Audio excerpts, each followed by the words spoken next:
Bonjour tout le monde, mon nom est Bertrand Godin, bienvenue à Play mon casque. Cette semaine, on a un invité vraiment spécial, un gars qui a marqué le sport automobile de bien des façons, comme pilote pendant plusieurs décennies et aussi comme instructeur. Richard Spénard est avec nous.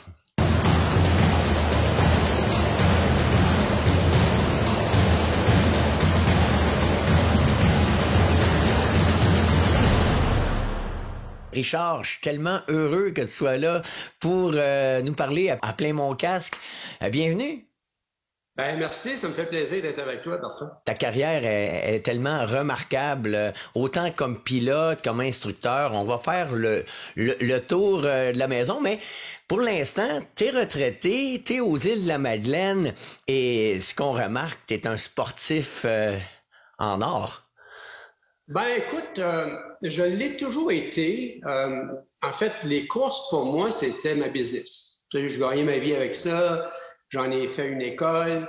Mais mes sports ont toujours été en parallèle, mais ça n'a jamais été des sports vraiment motorisés. Je faisais du vélo, je faisais la planche à voile, puis j'en fais encore. Maintenant, on est plutôt vers le kitesurf. Mais j'ai rarement eu des sports où ça n'a pas été long, les sports. J'ai fait un peu de motocross, mais vraiment pas beaucoup. Alors, la plupart de mes sports étaient sans moteur, avec la nature. Et donc, Richard, tu as décidé de t'en aller aux îles de la Madeleine. C'est le sport qui nous a amenés ici, c'est le sport du kitesurf qui nous a amenés ici, parce que c'est comme la capitale, je te dirais, de l'Est de l'Amérique en été. Pour le kitesurf, parce qu'il y a du vent aux îles, il y a beaucoup de plans d'eau. Alors, c'est le sport qui nous a amenés ici. Comme il y en a qui vont déménager pour le ski, ben nous, on a déménagé ici pour le kite. Mais c'est aussi, tu sais, on est au Québec. C'est un territoire qui est absolument magnifique. On a un endroit sur le bord de la mer. Fait on aime beaucoup ça pour l'instant. Je te dis pas qu'on va être ici jusqu'à la mort, mais c'est à voir, là, tu sais. Ça fait 5 ans, on a acheté un terrain ici, on a construit une nouvelle maison et puis vraiment, on a un emplacement de choix là, aux îles. Par contre, ça a toujours été dans notre optique d'être ici l'été pour le sport du kite, mais j'ai jamais pensé vraiment de passer des hivers aux îles. On l'a fait à cause de la COVID l'année passée. Et puis, je dois t'avouer que j'avais raison de penser qu'on était passé nos hivers dans le sud et non pas aux îles. Ça a été assez plat. Mais c'était à voir. Mais en tout cas, de ce temps-ci, on passe nos hivers au Baja, qui est au sud de San Diego, sur l'État du Mexique, le pays du Mexique, mais c'est pas vraiment sur le continent. Alors, ça ressemble un peu aux îles parce qu'il n'y a pas beaucoup de population. Encore une fois, c'est le sport qui nous amène là. Et donc, on va revenir sur cette belle carrière parce que on t'appelle le roi et c'est pas pour rien parce que t'as couru vraiment sur tout ce qui avait 4 roues, un volant, un moteur et du monde qui voulait se dépasser. Ta passion pour le sport automobile, personnellement, là, je la connais pas. Comment ça partit tout ça, cette passion pour le sport auto? Ben, c'était pas l'auto. Moi, j'étais attiré vers le sport automobile pour me mesurer. C'est mon esprit compétitif qui m'a amené à faire de la course automobile. Et peu importe le type de voiture, moi, du moment que j'avais un compétiteur, c'était une course. Et puis c'est ça qui m'attirait. Alors, c'était pas l'automobile. D'ailleurs, l'automobile, pour moi, ça n'a jamais été une préoccupation, ça n'a jamais été un intérêt particulier. Ça fait 25 ans que je roule un station wagon, là. C'est pas... ou un petit pick-up, là. Mais c'est vraiment mon esprit compétitif qui m'a amené à faire de la course. Et puis jeune, ben, mon père m'avait acheté un MGB. Et puis, il y avait une promotion avec le concessionnaire qui était Quater Automobile à ce moment-là. Et puis, c'est ce qui m'a amené à l'école Jim Russell à Mont-Tremblant, qui était bien organisée d'ailleurs à ce moment-là. Puis il y avait une échelle qui était facile si tu étais bon. J'avais du talent dès le début et puis j'ai gagné des courses, j'ai gagné le championnat, puis ça m'a amené à d'autres choses. Wow! Donc, c'est un talent naturel, là. T'as pas eu à travailler pour aller chercher tous les atouts, malgré le fait que t'as réussi à découvrir ce qui faisait en sorte qu'un pilote était rapide. Ouais, je dois avouer que en regardant en arrière, oui, j'avais du talent, puis il était naturel. J'ai pas eu besoin de travailler fort, comme tu le dis. J'ai gagné mes premières courses dès le début. La première course que j'ai faite avec des gens qui avaient plus d'expérience, j'ai gagné. Alors, effectivement, ça a ouvert des portes. Par contre, ça m'a peut-être nuit à quelque part, puis ça peut rejoindre plusieurs jeunes. Étant donné que j'étais naturellement talentueux et habile, j'ai pas eu besoin d'aller chercher ailleurs. Puis j'aurais dû peut-être, au niveau technique, au niveau testing. Moi, c'était comme plus de moins volant, là, puis je vais le tourner à gauche par à droite, puis on va gagner. T'sais. Mais à un moment donné, c'est pas tout à fait assez. Puis si j'avais peut-être pas été aussi naturel, j'aurais peut-être eu le besoin de travailler un peu plus fort. T'sais. Et puis ça m'a peut-être nuit à certains endroits à un moment donné. T'sais. Mais c'est toutes des choses qu'on apprend avec avec l'âge, avec le temps, avec l'expérience. Mais c'est le fun d'être talentueux, mais de l'autre côté, tu sais, je regarde un gars comme Ronnie Fellows, qui était mon coéquipier, puis il m'a donné une petite leçon, autant que moi, je lui ai donné des leçons de pilotage, lui m'a donné des petites leçons au niveau technique. Lui, il passait beaucoup plus de temps que moi à tester. Mais tu sais, c'est toujours des choses que c'est facile à dire en arrière, puis de regarder ça, mais aussi j'étais beaucoup occupé à ce moment-là avec l'école. Tu sais. Puis aussi dans mon temps, je t'avoue que, tu sais, on a commencé la série de Formule Atlantique avec Gilles, puis avant la saison de Formule Atlantique qui était hyper compétitive, on s'entend, là, on était 40 à la ligne de départ, puis là-dessus on était 3 Québécois. On avait fait une journée d'essai là, avant de se présenter. C'est des choses que ça allait évoluer la course automobile depuis ce temps-là. T'sais. Parce que entre le MGB et la Formule Atlantique, il s'est passé quand même une bonne période. T'as couru dans plusieurs séries. Pas beaucoup, je t'avoue. J'ai pris mon cours à l'école Gilles Mosseau en 73. À la fin de la saison, j'ai fait 2 courses. En 74, j'ai fait le championnat complet en Formule Ford. Ça m'a donné une Formule Ford à moi, là, c'est ce que j'avais gagné, la machine. J'ai eu un commanditaire qui est venu presque avec l'auto parce que j'avais rencontré un mécène à l'école qui m'avait amené Planters Peanuts. Plusieurs se souviennent de Planters Peanuts comme mon commanditaire principal. Et j'ai fait le championnat québécois, j'ai fait le championnat canadien aussi en Ontario, en Formule Ford en 75. En 76, immédiatement, j'ai sauté en Formule Atlantique pour 3 courses. Et en 77, j'étais coéquipier de Gilles Villeneuve. Pour les plus jeunes, raconte-nous comment c'était le sport automobile dans ces années-là, en 73, 74? C'était pas grand-chose. En fait, il n'y avait pas d'équipe locale. Il y avait Bob Roy, le père de Martin, qu'on connaît, toi et moi. Je ne sais pas si tu es assez vieux d'avoir connu Bob. Oui. Bob, c'était probablement la seule équipe que je connaissais en Formule Ford qui avait une équipe.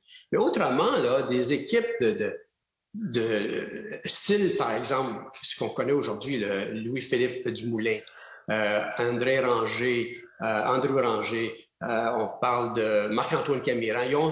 Ils ont leur équipe. Ça n'existait pas dans ce temps-là. Ça. On était obligé d'aller aux États-Unis, on était obligé de louer une ride comme on appelait, ou former notre propre équipe, comme j'ai fait avec ma Formule Ford. J'avais une Formule Ford, puis j'allais aux courses avec mon père. On connaissait rien. Là, je me suis associé avec Peter Dragfee, qui m'a beaucoup aidé, qui préparait l'auto. Il y avait Mauro Lanaro qui faisait les aliments à peu près pour tout le monde. D'ailleurs, c'est avec Mauro que j'ai rencontré Gilles pour la première fois. Mais c'était pas aussi bien encadré qu'aujourd'hui, je dois dire. Malgré qu'on est loin de bien des endroits, là. Mais je trouve que les Dumoulin font une super job. Parce que finalement, on n'a pas beaucoup de séries au Canada. Là. On était chanceux en 86 et 92, alors que les cigarettiers étaient impliqués. Il y avait la Porsche, il y avait la Camaro, il y avait la Formule 2000. Puis maintenant, tu as la série Pinty's qui est NASCAR, qui est équivalent, à mon avis, probablement à ce qu'on avait en Camaro. Mais on avait beaucoup plus d'inscriptions. On avait 60 voitures la première course de Camaro. Il faut le faire. Là. Mais chacun avait sa petite équipe. Il n'y avait pas d'équipe que tu pouvais dire, bon, ben, je vais louer un volant ici. Là, Alors ça s'est bien amélioré, je pense, à ce niveau-là. Puis, encore une fois, les Dumoulin, les Camirans, les Rangers, je leur lève mon chapeau parce que ils n'ont pas le choix de faire ce qu'ils font, mais ils font bien puis ils gagnent des courses avec leur propre équipe. C'est assez impressionnant. C'est vrai qu'on a vraiment du talent autant aujourd'hui comme préparateur de voitures que comme pilote. C'est certain, dans ces années-là, Richard, bon, moi je suis après le Gilles Villeneuve, mais Gilles Villeneuve nous a emmené le rêve de pouvoir aller jusqu'en Formule 1. Mais à l'époque, toi, tes objectifs, tes rêves quand tu as commencé, c'était quoi? Ben, il faut dire que moi, Gilles, il était comme juste 3 ans avant de moi. T'sais. Alors, il n'était pas encore rendu à la F1, fait que je peux pas dire que Gilles m'a inspiré pour être à la F1, il n'était pas là encore. Je le connaissais plus ou moins, je l'avais rencontré alors qu'il sautait à la Formule Atlantique en 76. Mais tu sais, on n'avait pas les médias qu'on a aujourd'hui. Alors, c'était plus difficile de connaître un pilote qui était peut-être un peu plus avancé que moi. Il y avait Pierre Lecourt qui faisait une bonne job au Journal de Montréal, mais ça se limitait pas mal à ça, avec Gilles Boursier dans la presse. On n'avait pas les Facebook de ce jour, puis connaître tous les pilotes qui sont inscrits dans toutes les séries à tous les jours. Si tu veux suivre les pilotes aujourd'hui, c'est assez facile. Mais dans le temps, on se limitait à la presse puis au Journal de Montréal et c'était tout. Alors, l'inspiration, mon but, c'était de courir puis essayer de gagner ma vie avec ça. Pas nécessairement la F1. C'est sûr que tu voyais les pilotes de la F1, le glamour, puis la piscine, puis à Monaco, c'était toujours impressionnant, puis c'était enviable. Mais moi, ça me satisfaisait de pouvoir gagner ma vie à piloter. J'ai réalisé assez tôt que c'était assez difficile de pouvoir faire ça, malgré que je gagnais des courses à l'international, comme aux États-Unis. J'avais gagné en Trans-Am à Road America. Et puis, je me suis retrouvé que même si j'avais gagné aux États-Unis, ça ne me donnait pas plus de volants gratuits. Il fallait encore que je trouve des commandites. Alors, c'est pour ça que j'ai décidé d'ouvrir mon école avec Raymond David et puis qu'on s'est établi à Shannonville, puis c'était un gros succès. Alors, parallèlement avec l'école, mes courses, j'ai pu gagner ma vie assez bien. Là, tu sais. Mais c'est drôle parce que c'est exactement la vision que j'avais de toi, de pilote qui a pas nécessairement fait de Formule 1, mais qui a eu une sacrée carrière et qui démontrait qu'on pouvait gagner notre vie là-dedans. Parce que, bon, t'as fait quand même les 24 heures du Mans, t'as couru dans des sacrées séries, notamment, bon, la Can-Am qui était spectaculaire. Ouais, mais tu sais, c'était sporadique. Tu sais, il y a une course de Can-Am ici, Le Mans là-bas. Vraiment, ce qui m'a aidé beaucoup à gagner ma vie, c'est les cigarettiers. Hein. Excuse-moi, là. Mais 86 à 92, le monde a changé au Québec et au Canada à cause de la venue de Players et Rockman. Sans ça, ça aurait été des petites courses régionales, et comme on avait dans le passé, tu sais. Alors qu'on voit justement des images de Can-Am. Mais c'est vrai que lorsqu'on regarde dans ces années-là, si je me souviens bien, il y avait Exporté qui était pour la Formule 2000, il y avait Players qui était pour la GM Players, ok, avec les Camaro, les Trans-Am.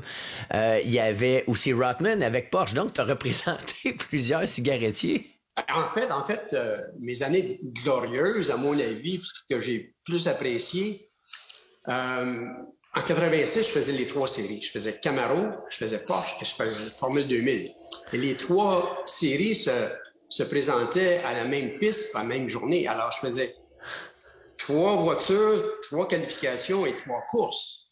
Alors ça, c'était super excitant. Puis j'ai gagné les 2 championnats. J'ai gagné Camaro et Formule 2000 et j'ai perdu la Porsche par 3 pieds. Par 3 pieds, oui. Par 3 pieds, parce que si je dépassais le 3e, je gagnais 3 championnats. Alors, oui.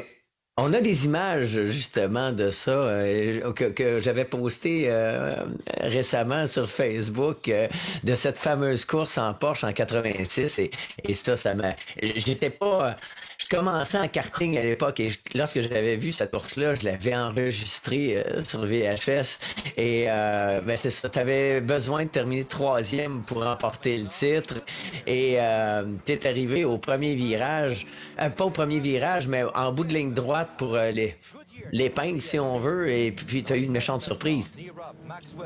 Oui. En fait, c'était assez facile pour moi de penser que je finissais troisième, parce que j'avais gagné à peu près toutes les courses cette année-là. J'étais rarement pas sur le podium, en fait, je pense. J'ai toujours été sur le podium. Et alors, j'arrive dans le coin 8 au premier tour, puis je joue safe, comme on appelle, là, je m'assure que je finis ma course. T'sais. Alors, puis tout à coup, je me fais ramasser par en arrière par une voiture qui s'en vient bien trop vite et je me retrouve dans le décor. Probablement, je retourne en piste, je suis comme 20e, puis je monte à 3 pieds du pare-choc d'en avant, troisième, mais c'était pas assez. Ça me prenait un autre 3 pieds pour finir troisième.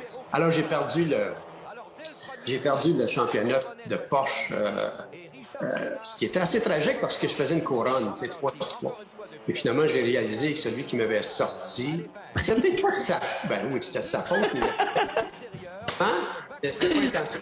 Hein? Il était complètement hors contrôle. C'était mon ami Claude Bourbon.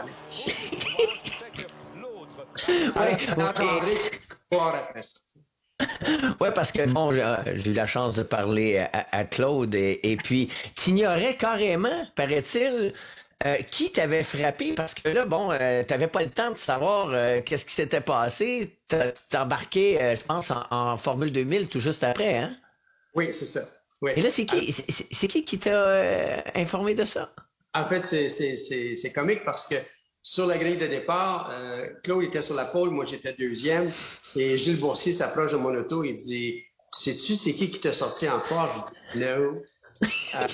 C'est Claude. » Fait que là, je me tourne la tête à droite et Claude, il est sur la pole. Et puis là, j'ai dit, OK. Alors, j'étais furieux parce qu'à ce moment-là, je n'avais pas vu l'incident. Alors, dans ma tête, Claude m'avait carrément sorti, tu sais. Alors, c'était pas question qu'il finisse en avant de moi, cette course-là, tu sais. Et il n'a pas fini devant moi, hein, c'est tous les deux sortis dans le clou. Oui, mais tout ça c'est préparé, hein, parce que Claude m'a raconté un peu que bon, il s'en allait remporter le titre, c'était presque dans la poche pour lui. Et au dernier virage, il a senti une voiture le percuter. Il a dit, je sais pas s'il a fait exprès ou pas. Ben, exprès, disons que ma marge de manœuvre était pas grande. OK? À cause de l'incident. Mais j'essayais de gagner la course de toute façon. Puis Claude, il faut dire qu'il y a plusieurs choses qui est arrivé pendant cette course-là. Il y a eu un drapeau jaune longtemps. Alors, je ne pouvais pas le dépasser où c'était facile à cause qu'il y avait un drapeau jaune pendant la course, sur la ligne droite, au bout de la ligne droite. J'étais peut-être un petit peu plus rapide que Claude, mais je n'avais pas l'opportunité de le dépasser. Alors, ça s'est présenté sur le dernier tour. Mais effectivement, c'était une manœuvre risquée, mais je m'en foutais du risque à ce moment-là. Et puis, ben c'est ça, des fois, c'est comme ça, les courses.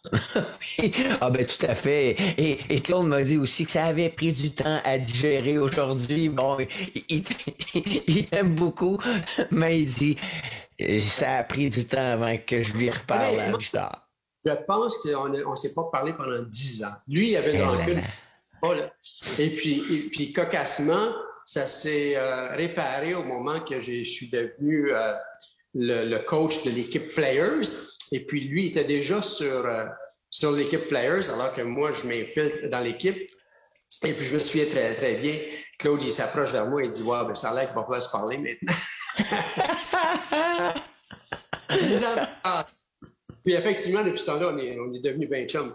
Mais moi, je ne suis pas le genre à être rancunier si longtemps, je vais l'être un peu, mais lui, il a vraiment, vraiment pris ça dur. Bien au-delà du titre perdu en Porsche, lorsqu'on regardait cette course-là, T'allais chercher énormément de respect, énormément. Je dirais que tu prouvais qu'une bonne performance donnait pas toujours un bon résultat. Et ça fait partie de la légende de Richard Spenard, si on veut. Ouais, j'ai toujours été à la limite. Moi, je suis pas celui qui va parader sur une piste de course, là. Je m'en vais là pour gagner, je m'en vais là pour qualifier sur la pole, je m'en vais là pour le faire le plus tôt possible. Puis j'avais le talent de pouvoir passer d'une voiture à l'autre, puis de tout de suite être à la limite. Tu sais. Oui, Alors ma force était, surtout en Porsche, là, les pneus étaient pas très bons pour très longtemps. Alors moi, j'étais capable de qualifier paf, sur le deuxième tour. Tu sais. Alors que les autres, ça leur en prenait 7-8, mais moi, mes pneus étaient bons pour la course parce que je faisais ça sur mon deuxième tour. Alors, je me parquais dans les puits, puis ça finissait là. Tu sais. Alors, j'étais capable d'allumer là, rapidement, malgré que je passais de la Formule Ford, de la Formule 2000 à une Porsche et une Camaro qui est complètement trois voitures différentes. Mais ça, c'est l'affaire, le talent naturel que j'appelle le seat of the pants. Tu sais, tu sens bien ton auto par ton cul, excuse-moi l'expression, là, mais c'est un peu ça, là, tu sais. Puis tu sens tout de suite la limite de la friction. Puis c'est ça qui était mon avantage, alors que d'autres, ils avaient besoin de plus de temps pour aiguiser ce feeling-là, tu sais. avec le recul, quelle voiture t'aimais le plus piloter? Écoute, moi, c'était plus avec qui j'aimais compétitionner, tu sais. Moi, j'aime ça quand c'est relevé. Moi, j'ai eu autant de plaisir, sinon plus de plaisir à courir en Nissan Micra à 4-5 ans, d'ailleurs, tu étais là, je pense, que courir à Le Mans, tu sais. Parce qu'il y avait de la compétition, je me sentais à l'aise, j'étais performant. Alors, c'est pas l'auto comme tel que la compétition. Par contre, si je recule puis je pense voiture, là, il y a une voiture qui m'avait bien impressionné, qui avait été super difficile à conduire, ce qui fait que moi, c'était un challenge. Là, c'est la Porsche GT aux 24 heures de Daytona. Une Porsche GT qui était malade, là, qui était comme 700 chevaux vapeur, un turbo lag, puis les pneus trop étroits en arrière. Puis on a qualifié sur la pole à Daytona, devant Ron Fellows sur la Corvette. J'étais avec Scott Maxwell puis David Ingram. On roulait pour la position première jusqu'à temps que finalement que la transmission brise aux petites heures du matin. T'sais. Mais ça, c'était une voiture incroyable. Là. Ils en ont fait quelques-unes au monde. Et puis la Porsche GT1, en fait, ça, je devrais le dire, c'est une Porsche GT1. Une voiture super dispendieuse. Et puis d'ailleurs, c'était tellement rapide qu'ils l'ont ralenti dans la 7 Game au point qu'elle était plus compétitive à la fin. Oh, wow. Donc, mais un tournant dans ta carrière, tu en as parlé brièvement avant, c'est la création de l'école Spenard-David. Parce que, bon, tu étais quand même impliqué comme instructeur aussi à divers niveaux avant. Oui, en fait, moi, j'ai enseigné le ski avec Pierre Véraud des années 77-78. J'ai toujours aimé l'enseignement. Je suis un assez bon pédagogue, je pense. Et puis, Jacques Couture m'avait invité pendant plusieurs années à aller enseigner pour lui en Californie. Alors, finalement, quand je voyais que les courses n'allaient pas, je ne pouvais pas gagner ma vie. J'étais gérant d'un département de service, un concessionnaire Honda. Finalement, j'ai pris la décision. Je suis allé en Californie, puis j'ai commencé à enseigner pour Jacques. Et Jacques, c'était un super mentor pour moi. Et alors, je faisais Californie l'hiver, Mont-Tremblant l'été. Je ne sais pas pourquoi j'ai arrêté ça. C'est assez merveilleux. Et finalement, lorsque j'ai vraiment réalisé que je ne pouvais pas gagner ma vie avec juste en pilotant, Raymond David m'avait déjà approché quelques mois auparavant que j'ai pris la décision, il m'avait dit, Richard, il dit, on devrait acheter l'école Jim Russell. Lui, il avait des sous, puis c'est un visionnaire. J'ai dit, ben, bonne idée, tu sais, mais je ne suis pas prêt à ça. Je suis encore un pilote, puis je vais persévérer, je vais essayer de gagner des courses, puis de gagner ma vie avec ça. Puis lorsque j'ai réalisé, après une course à Trois-Rivières, où j'avais battu les coéquipiers ou les équipiers qui étaient sur cette équipe-là, j'avais fini sur le podium, je m'attendais que mon équipe Dee Ackley à ce moment-là, m'invite à faire la course à Mosport 2 semaines après, sur mon territoire. J'avais gagné une course avec eux autres à Road America. Je me suis dit, hey, ils vont m'inviter comme pilote. Et puis, je m'attendais à l'invitation à la fin de semaine de Trois-Rivières pour tout simplement me dire, oui, ça serait le fun que tu viennes, mais il faut que tu amènes 10 000 $. Pardon. Donc là, je dis, écoutez, je te jure, là, le lendemain matin, j'ai appelé Raymond David. Je dis, tu sais, là, que tu m'as fait il y a quelques mois, là, je l'apprends. On part une école. Fait que là, on a poursuivi pour essayer d'acheter Jim Russell et ça a foiré aux dernières négociations. Puis Raymond, agressif comme il l'était, il dit, OK, on va en partir une école puis on va leur faire la misère. Tu vas voir, ça va être gros. Fait qu'effectivement, on s'est établi à Shannonville, il a acheté l'équipement, moi, j'ai géré tout ça. Alors, on était partenaires, mais lui, c'était le financier, moi, j'étais le partenaire actif. Et puis ça a super bien fonctionné. Et ce qui est arrivé avec une école, bien, ça l'amène des corporatifs, ça amène des VIP, ça l'amène des gens que j'aurais peut-être pas rencontrés auparavant sans école. Et puis tout à coup, je me suis déniché Canadian Tire comme commanditaire parce qu'un des VIP de Canadian Tire était venu prendre son cours puis il avait tombé en amour avec ça. Et puis lorsque les bonnes séries avaient commencé, ils m'ont approché. Ils m'ont appelé, ils ont dit, écoute, on aimerait ça s'associer avec toi. Écoute, des choses qui n'arrivent pas dans la vie d'habitude, il faut aller chercher. Mais l'école avait amené de l'eau au moulin au niveau commandite. Et puis ça donnait bien parce que là, j'avais besoin de commanditaire si je voulais poursuivre comme ma deuxième carrière de pilote. Puis je dois dire que c'est pas mal la faute de Ronnie parce que Ron était un de mes instructeurs à l'école Bernard David à ce moment-là. Puis je commençais, là, on était en 85. Et puis là, GM annonce une série en 86. Et Ron me dit, Ricky, il m'appelait Ricky, puis moi je l'appelle Ron. Il dit, Ricky, we have to do this. Je dis, j'ai pas le temps, Ron. Je dis, écoute, j'ai pas le temps, là, je viens de partir d'une business, c'est beaucoup, là. Je dis, écoute, il m'achalait. Je dis, va voir là, si t'es capable de trouver une commandite. Il dit, OK. Fait que là, il a commencé à chercher, puis il m'organise un meeting avec un concessionnaire en Ontario qui vendait des produits GM, Camaro. Et on sort de là avec 2 voitures gratuites. Ben, c'est calique. Fait que c'est comme ça que ça a commencé, mais c'est vraiment de sa faute. Sinon, j'aurais jamais. Puis, suite à ça, j'ai reçu un téléphone d'un concessionnaire Porsche, Downtown Fine Cars de Toronto. Il m'invite à conduire pour eux autres en Porsche. Puis là, on avait déjà l'équipe Formule 2000 qui était avec Bertrand Fabi l'année d'avant, que Bertrand là, était parti en Europe. Alors, je disais à Raymond, écoute, je pense que j'ai peut-être une commandite de conduire pour amener en Formule 2000. Il dit, let's go, on s'en va en 2000. Fait que, du jour au lendemain, je me suis retrouvé sans courir pendant quelques années. Et puis là, je me retrouve avec une Formule 2000, une Porsche, et l'école. Pas besoin de te dire que j'étais occupé. Oui, ça devait, mais c'était la manne qui tombait. C'était une stratégie carrément géniale. Oui, c'était un peu du hasard, mais mon nom était assez bon que j'avais travaillé pendant plusieurs années. Ouais. Et puis lorsque c'est arrivé, ben, tout à coup, ça a déboulé, tu sais.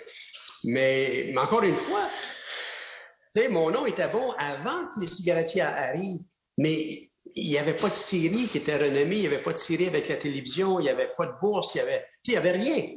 Alors, tu ne pouvais pas gagner ta vie, mais tout à coup, tu te retrouves avec une série comme Porsche, tu gagnais, tu faisais 10 000 $ de commandite, 10 000 $. Tu faisais la série Camaro, 7 500 $ pour la course. Par course, là, on parle pas de course. Puis en Formule 2000, je pense que c'était 5 000. Fait que, écoute, juste en bourse, là, c'était impressionnant, là. Ça n'existe plus aujourd'hui, ça. Tu sais, ils n'ont même pas ça en Pinty. Écoute, faire la série Camaro, c'était un budget d'à peu près 30-40 000 au début, tu sais. Puis il y avait une possibilité de faire un 50-60 000 $ de bourse. Pensez, là. En plus, tu avais des commandites qui payaient à peu près toute la mécanique et puis tout. Fait que finalement, les bourses, ça restait dans mes poches. Alors, je gagnais bien ma vie avec ça. Ça a duré 6 ans, ça a été le fun, ça dure 16 ans, là. Mais c'est ça. Et bon, tu as parlé de Bertrand Fabi, c'est un des pilotes qui m'a beaucoup impressionné, justement en 86, lorsqu'il a remporté 3 championnats en Europe. On savait tous que, bon, tu étais très impliqué avec lui parce que je dirais que dans les talents que tu as modelés, Bertrand Fabi est probablement celui qui est au top. Parle-nous un peu du Sherbrookeois. Ben écoute, ça c'était un coup très, très, très difficile dans la carrière de Richard Spenard, cette perte Bertrand. Ben Bert, c'était un bon élève à l'école du Marceau. Et puis moi, j'étais chef instructeur, puis je l'admirais, puis j'aimais son personnage, j'aimais sa personnalité, j'aimais son agressivité. C'est un gars qui était hyper rapide. Belle famille. Et puis Raymond, à un moment donné, il dit, écoute, ce serait le fun de partir une école, pas une école, mais une équipe. Ben, il dit, si on fait ça, il faut essayer d'aider comme un gars comme Bertrand. Puis Raymond aussi l'aimait bien. T'sais. Et hey, du mot du bonne idée. Fait que c'est comme ça qu'on a aidé Bertrand. Et puis c'est comme ça que Bertrand s'est retrouvé en Europe avec les contacts de Raymond. Raymond était un homme assez connu en Europe. Il suivait la F1 beaucoup. Puis tout ça, il s'est développé des contacts. Alors, il a pris Bertrand sous son aile et puis il l'a emmené visiter des équipes en Formule 2000, après ça en F3. C'est vraiment, moi je l'ai modelé, comme tu dis, avec l'école de Marceau, mais c'est vraiment Raymond qui l'a emmené en Europe. Moi, j'étais voir et j'ai coaché Bertrand seulement qu'une fois, c'est la fin de la Formule 2000. En fait, excuse-moi, c'était au début, sa première sortie en Formule 2000 à Brands Hatch. Mm-hmm. Avant qu'il signe, alors moi je te disais que c'est à la fin de 85 ou 84. Je te disais fin de 84, j'avais été à Brands Hatch avec Bertrand. Mais après ça, c'est vraiment Raymond qui s'est occupé de Bertrand. Et c'est certain que le sport automobile est un sport dangereux, puis on s'imagine pas que ça peut nous toucher de près. Cette situation-là, ben, existe, mais on veut pas le croire quand ça arrive. Non. Non, surtout en F3. C'était pas une voiture qui était aussi rapide que ça. Là. On est loin de la F1, on s'entend. Là, c'était hyper compétitif. Mais c'était pas des voitures qui étaient beaucoup plus rapides qu'une Formule 2000, là, on s'entend. Alors que ça arrive en F3, c'est absolument, oui, surprenant. Ça arrive à ton chum, ça se peut pas. Mais, tu sais, les conditions n'étaient pas bonnes cette journée-là. J'ai vu sur les tests qu'ils faisaient, il y avait un peu de tricherie par les autres équipes. En tout cas, on ne saura jamais, mais je ne peux pas croire que Bertrand a échappé. Il y avait un contrôle de voiture incroyable, Bertrand, tu sais, au niveau des glissades. Puis, alors, il était toujours à la limite, puis il était bon là-dedans, tu sais. Alors moi, ça a été un choc absolument difficile d'accepter cet accident-là. J'en ai pleuré ma vie. Ça a été. J'ai remis en question, en fait, ma carrière au sein d'une école. Bon, pas longtemps, parce que j'avais pas le choix de gagner ma vie. Là. Mais ça a été difficile. Je dois avouer, la mort de Bertrand a été très difficile pour Richard Spenard. C'est certain que... Un volet un peu plus joyeux avec la famille Fabi. Je vois son frère souvent aux îles. On fait du kite ensemble. Christian? Ouais. Avec Christian Fabi. Ah, wow! C'est génial. Ouais, c'est génial. Ouais. Ah, c'est certain qu'on reste attaché à sa mémoire, à son éducation. Donc, Christian en fait partie. Mais suite à ça, tu as vu quand même beaucoup de talent. Je parle des Claude Bourbonnais, Stéphane Prouve, tu as vu Christian Vandal, Jacques Villeneuve. Parle-nous de tes trouvailles au fil des années dans cette belle aventure de l'école Spenard-David.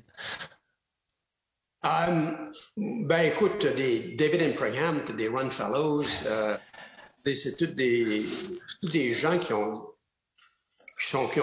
fait une belle carrière, qui en font encore, parce que on s'entend que Ron est devenu un des copropriétaires de la piste de Mosport. David, il gagne des bons sous à faire du coaching, il a eu une belle carrière.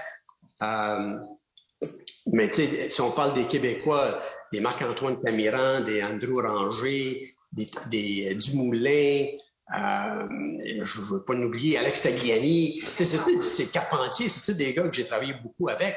Avec Players, à un moment donné, j'en avais 11 sous mes ailes, alors que je les suivais tous et chacun, là.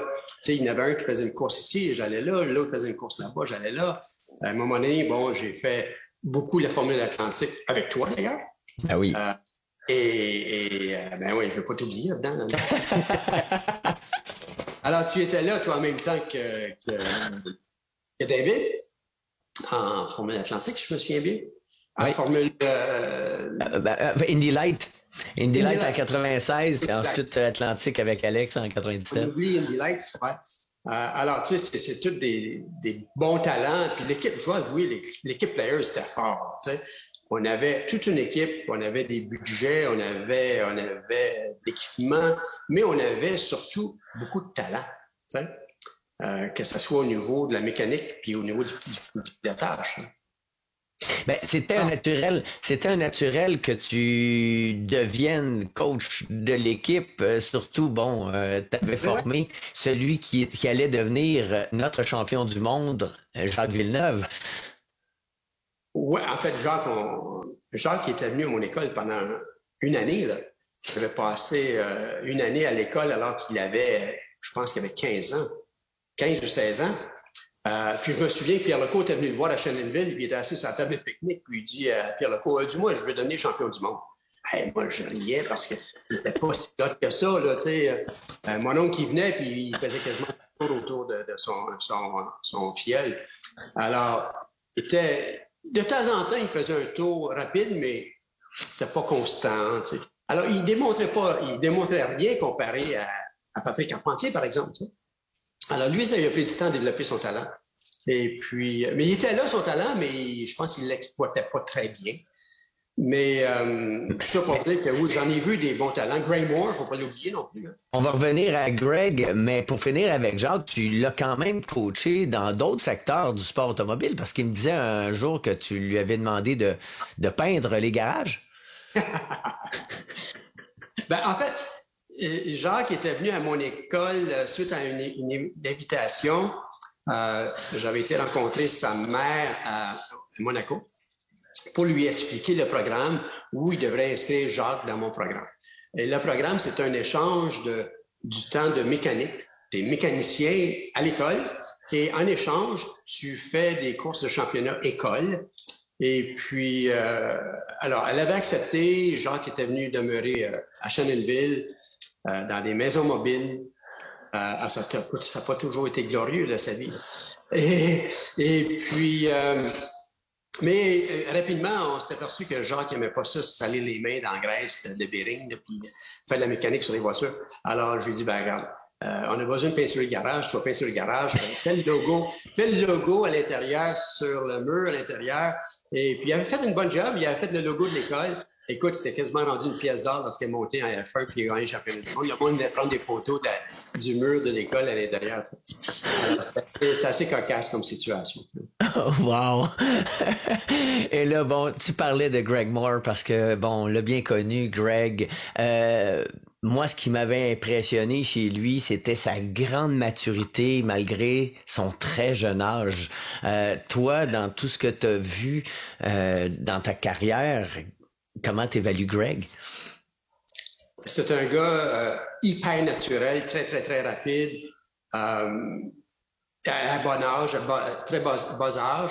Et puis, malgré, il ne faut pas ignorer le fait que peut-être que son manque de maturité, c'est ce qui l'a tué, à mon avis, parce que s'il avait été un peu plus mature, s'il avait été un peu plus vieux, je pense pas qu'il y aurait eu cet accident-là. Moi, j'étais là, sur place, j'ai vu, je connais tous les détails de cette fin de semaine-là. Et puis, malheureusement, Greg, cette fin de semaine-là, ce jour-là, cette course-là, il a voulu faire le spectacle. Puis moi, j'ai compris à quelque part, quand tu essaies de faire le spectacle en course automobile, tu risques beaucoup, puis c'est ce qui est arrivé. Donc, il y a eu un côté très macho, mais est-ce que ça a été causé aussi... Il y a un côté aussi invincible, tu sais. Invincible. Invincible. Greg, il s'était planté à quelques reprises sur un ovale, puis il s'en était sorti, puis je me souviens de dire, j'ai crashé à 180 000 à l'heure, puis j'ai rien. Tu sais. Alors, il a développé ce côté invincible-là, que malheureusement, ça l'amène des accidents tragiques des fois. Tu sais. Un peu comme... On le sentait pas, ça, par contre, en 95, parce que, bon, il était entouré avec quand même son père qui était toujours présent. Il y avait aussi Steve Chalice qui avait énormément je pense qu'il les ramenait à l'ordre. Ouais, mais Steve n'était plus là, là. Steve n'était pas là, je pense, cette journée-là. Okay. Steve était déjà passé à une autre équipe. À vérifier, là. Oui, parce que si je me rappelle bien, Greg venait de signer avec Roger Penske pour changer d'équipe et je pense que Steve Chalice avait été renvoyé. Donc, il y avait beaucoup d'éléments très émotifs dans tout ce qui s'était passé. Ouais. Puis entre moi et toi, ça avait pris un vrai coach dans les estrades et non pas son père. Ouais. Des fois, on sous-estime un spotter. Dans les estrades, c'est plus que... Ça prend quelque chose, ça prend quelqu'un qui est capable de dire aux jeunes, wow, c'est une course de 500 000, c'est ça? Ouais. On est sur le, je sais pas combien de tours, on était comme 15 tours dans la course, là. C'était pas nécessaire d'aller en avant en 15 tours. C'est un peu ça qui a causé l'accident aussi. Ouais, surtout qu'il n'avait pas pu qualifier à cause qu'il s'était blessé dans l'accident de scooter. C'est un accident ridicule en mini-bike là, qui s'est promené ou en scooter, qui s'est promené dans les puits, il a frappé une auto. S'est brisé le poignet ou s'est amoché le poignet. Il n'a pas pu qualifier, il n'a pas pratiqué beaucoup. Il y avait un plâtre. Ils ont donné le OK pour faire la course, qui était surprenant. Et puis là, ben, l'attention était sur Greg parce qu'il était pour faire une course avec un poignet dans le plâtre. Alors lui, dans sa tête, il s'est dit, je vais leur montrer que j'ai pas eu besoin de qualifier. Je peux partir d'en arrière, puis je m'en vais en avant, puis ça presse. Puis je pense que c'est ça qui a fait en sorte qu'on a perdu Greg. Tu sais. Son père n'avait pas l'autorité, il n'avait pas les qualités ou l'expérience d'être un spotter. Et puis dire à Greg, calme-toi, là, on va y aller étape par étape, puis on va finir premier, mais pas tout de suite. Tu sais. Alors, c'est malheureux, mais moi, j'ai tout vu ça, puis ça a été choquant. Tu sais, c'était vraiment choquant. C'est le genre d'accident qui aurait pu être évité. Tout à fait. Parce qu'il ne s'est pas accroché avec personne, mais il a simplement évité en passant sur le nage. Parce que moi, quand je l'ai vu passer pour la dernière fois, j'ai haché la tête en voulant dire c'est pas l'affaire à faire, puis on n'y est jamais repassé. Parce qu'il était 3 de large dans un virage à 200 000 à l'heure, puis c'était pas nécessaire du tout. C'est certain qu'on va se rappeler quand même d'un grand champion, d'un gars qui a marqué le sport automobile au Canada. Oui. Le talent canadien est incroyable. Tu sais. Ah oui, et là maintenant, par la suite, bon, ça a été difficile la perte de Greg, mais aussi quelques années plus tard, bon, dû à la loi, la perte de Players. À ce moment-là, ça a été quoi ta pensée par rapport au futur du sport automobile? Moi, j'y croyais pas tant que ça, parce que les montants d'argent qui étaient versés par Players en course automobile, c'est quelque chose qu'on n'avait jamais vu dans le passé. Puis je voyais difficilement des compagnies remplacer les cigarettiers. On avait beau rêver là, d'avoir des commandites différentes, des banques ou des sites Internet ou quoi que ce soit, mais on ne l'avait pas vu avant les cigarettiers, puis je voyais pas nécessairement que c'était pour arriver après les cigarettiers. Alors, je suis pas tellement surpris, déçu, oui, mais je suis pas plus surpris que ça. Tu sais. Parce que vraiment, là, Players avait monté quelque chose de gros, qui était dispendieux, mais tu sais, aussi l'avantage des cigarettiers de s'impliquer en course automobile, il ne faut pas l'oublier. Il y avait une loi qui disait que tu n'avais pas le choix de t'impliquer dans un... Si tu t'es impliqué dans un sport, tu ne pouvais pas t'impliquer dans d'autres sports. Alors, il avait pris une décision d'aller en course automobile et il n'y avait pas le choix de diversifier leur argent ailleurs. Tu sais. Alors ça nous donnait un méchant bon coup à nous en course automobile. Mais les autres compagnies, les banques, les sites web ou les autres multinationales, ils peuvent investir où ils veulent. Hein? Alors, c'est bien différent. Et aujourd'hui, avec le recul, Richard, s'il y avait des choses que tu pouvais modeler différemment, ça serait quoi dans toute cette belle carrière? Ben, tu sais, je me suis déjà dit que j'aurais dû déménager en Californie plus tôt dans ma carrière pour faire des contacts plus solides avec les Américains qui avaient des équipes de course parce qu'on n'avait pas chez nous. Mais de l'autre côté, je suis pas sûr que ça aurait fonctionné pareil, tu sais, parce que on s'entend que les Américains vont aider les Américains, que beau être talentueux, mais ils vont aider le fils de l'autre, ils vont aider le fils de Dan Gurney, ils vont aider, tu sais. Ça a été, je pense que je m'en suis bien sorti. Possiblement, j'aurais dû être en Europe, tu sais. Mais toi, tu l'as essayé. Il n'y a rien de facile en course automobile. C'est pas tellement différent. J'ai toujours dit, écoute, c'est comme le tennis. On est juste quelques-uns qui sont capables de... Ils sont quelques-uns qui sont capables de gagner leur vie en étant super bons au tennis. Mais c'est un peu la même chose en course automobile. La différence, c'est que la raquette ne coûte pas bien cher alors que la formule coûte très cher. Tu sais. Mais on ne peut pas penser qu'on va avoir des pilotes de F1 canadiens à F1 tous les ans. C'est impossible. Tu sais. Surtout de ce temps-ci, alors que les montants exigés sont incroyables. Là.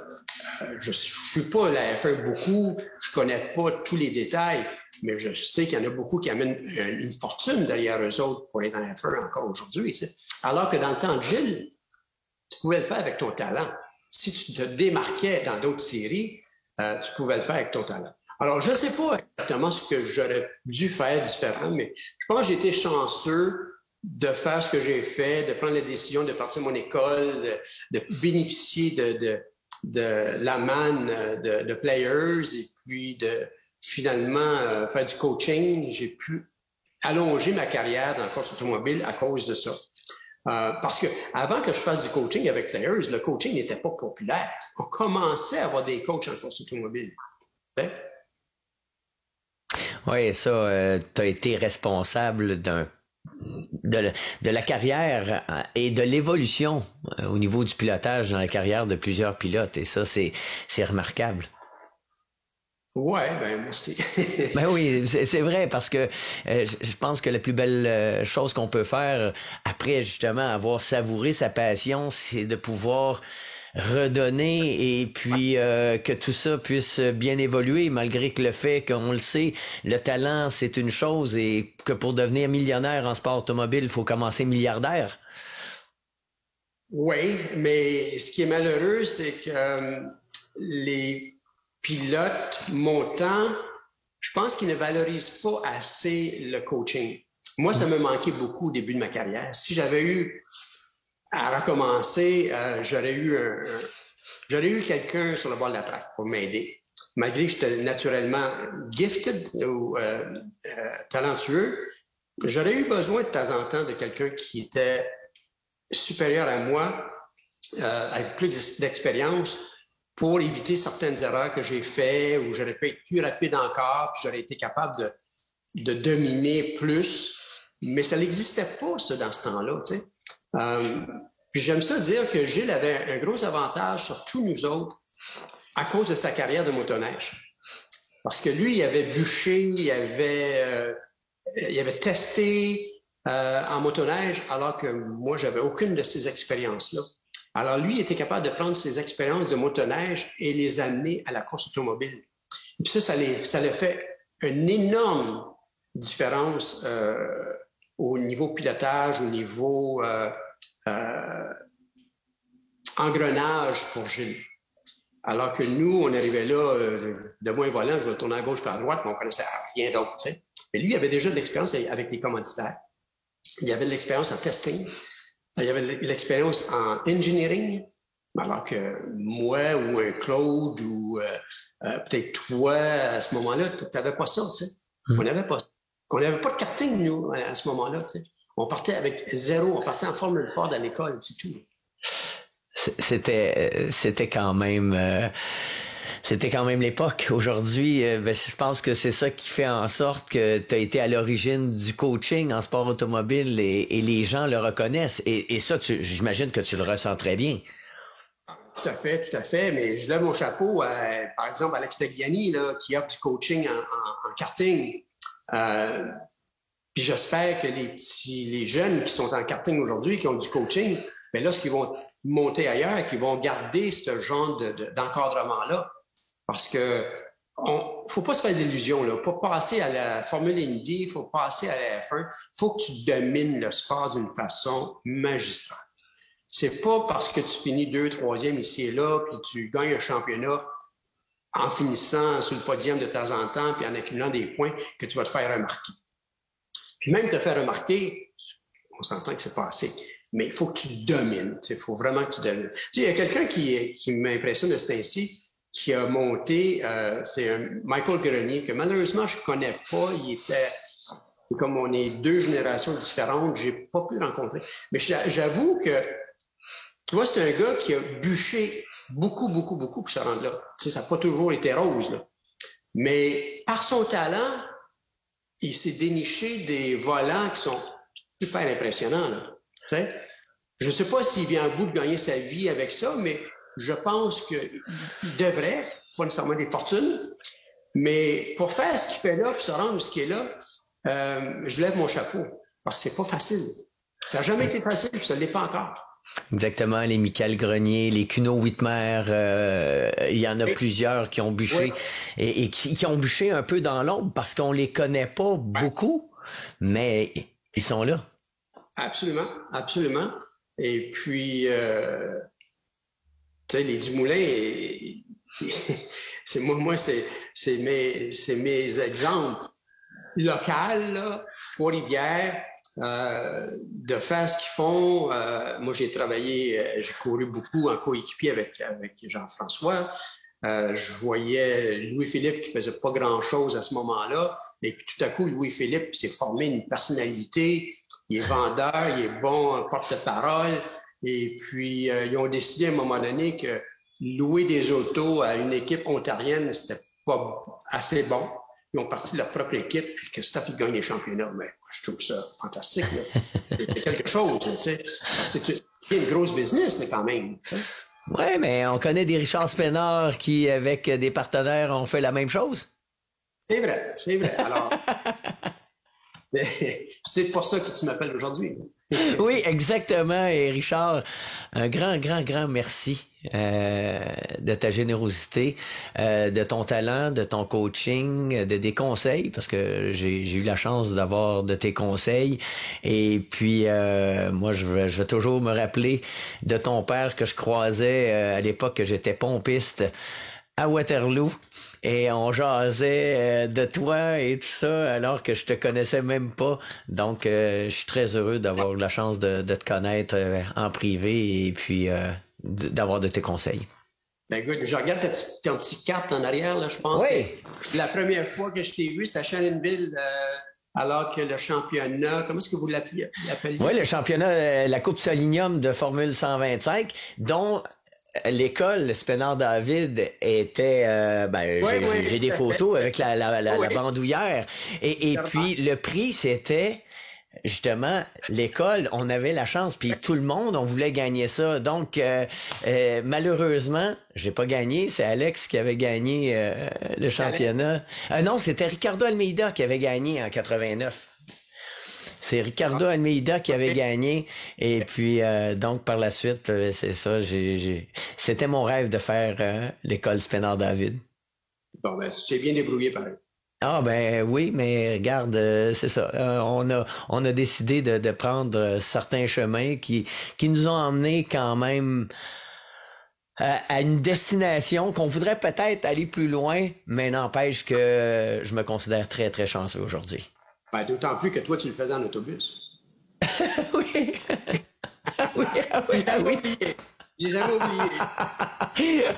Richard, merci, puis au plaisir de te revoir. Là, c'est quoi tes futurs plans? C'est quoi tes objectifs pour le futur? Moi, je m'amuse 12 mois par année. Là. Alors là, j'attends que la température se réchauffe ici pour aller faire du kite avec mes amis aux îles. Mais avec la COVID, évidemment, je faisais quand même des programmes avec Audi Canada de temps à autre. Mais avec le COVID, tout s'est arrêté. Fait que là, je peux dire que je suis à 100% retraité. Ah, ben profite de ta retraite. Tu l'as bien mérité, Richard. Merci. Hey, merci. Salut, ça me fait plaisir, Bertrand.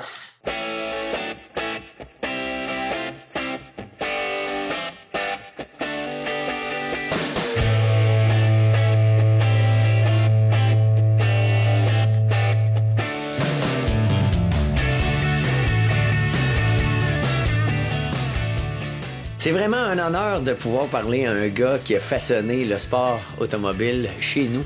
Et Richard Spénard est un de ceux-là. Donc, c'est déjà tout pour Plein Mon Casque. Donc, je vous donne rendez-vous la semaine prochaine. En attendant, je vous rappelle que vous pouvez nous suivre sur plainmoncasque.com et sur toutes les plateformes de balado. Mon nom est Bertrand Godin. Je vous donne rendez-vous la semaine prochaine. Merci d'avoir été là.